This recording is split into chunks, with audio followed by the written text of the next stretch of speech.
Now on ITV1, a look at what stories are making the headlines this Tuesday with the very latest news at 10.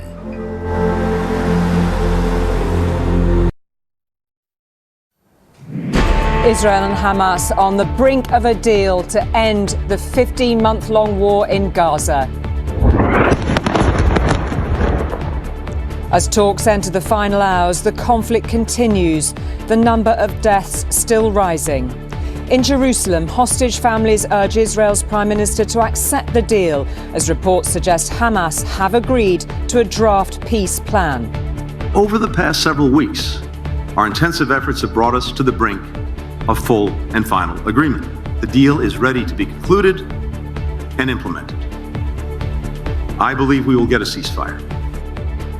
Tonight, we're in Israel as the families of the hostages and the people of Gaza wait for the news they've been longing to hear. Also on News at 10. The anti-corruption minister quits for not breaking the rules. So why did Tulip Sadiq resign, and what impact on her boss who hired her?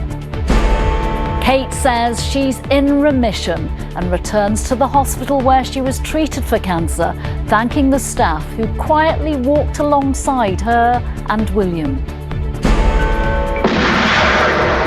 And not Bond, but the spy who blended in. The top tips MI5 gave to new recruits during the Second World War.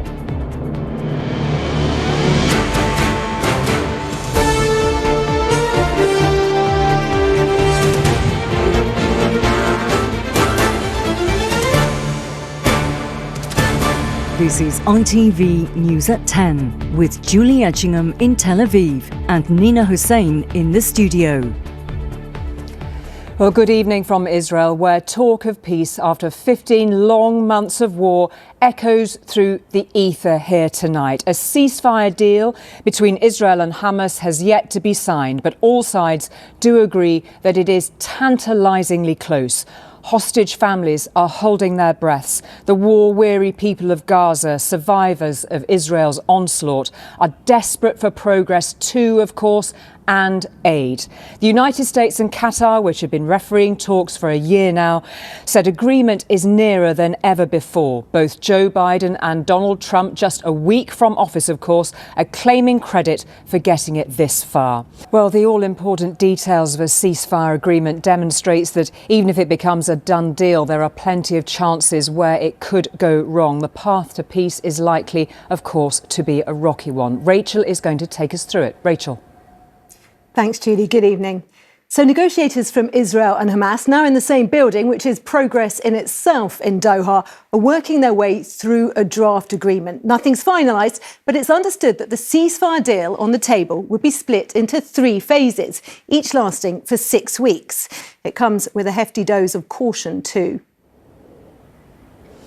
Rachel, thank you. Well, there is expectation and some optimism, of course, on both sides, but also great anger at months of agonising delay. As we heard from John just a few minutes ago, the ceasefire plan has been doing the rounds for months. Hopes among Palestinians have been raised before, only to be snatched away. And can the families now of Israeli hostages dare to dream of seeing and embracing their loved ones again after all this time? OK, Dan, thank you very much indeed for that. And that is it from Israel for tonight. Now let's go back to Nina for the rest of the day's news. Julie, thank you.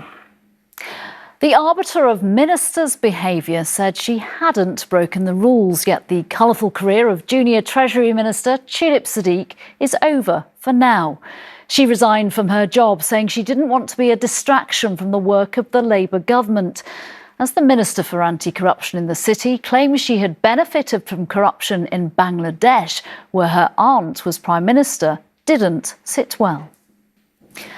Firefighters in and around Los Angeles are as prepared as they'll ever be this evening to deal with the predicted return of strong winds. They are more or less lying in wait in their fire engines, ready for any new flare-ups. Finally, how different the James Bond books and films might have been if author Sir Ian Fleming had followed the 1940s guidance on what makes a good spy.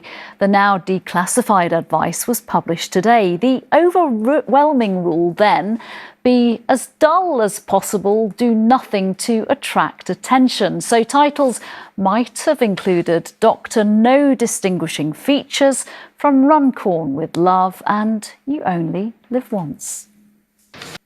And that's it for tonight. From Julie and from me, thank you for being with us. Good night.